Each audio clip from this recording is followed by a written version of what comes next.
Let's talk about Jasmine and my price prediction on Jasmine for today. Obviously, this video is no financial advice. We'll just start with the daily chart, pull up the volumes, and we want to see where we have buyers and where we have sellers. And it's pretty clear that right here we have like 15% more buyers than sellers, judging from the buyers versus sellers numbers.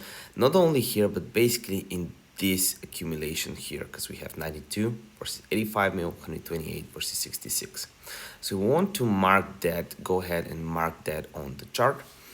And now we want to see a few different things. First of all, I want to switch to Heikin Ashi, and I can see VWAP is curving up. So here's my plan for the day.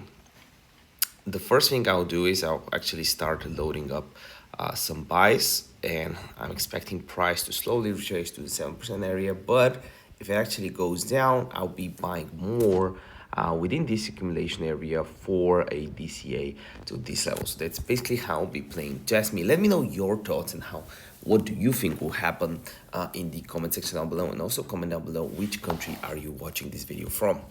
If you want to learn a little bit more about my strategies, I'll have links in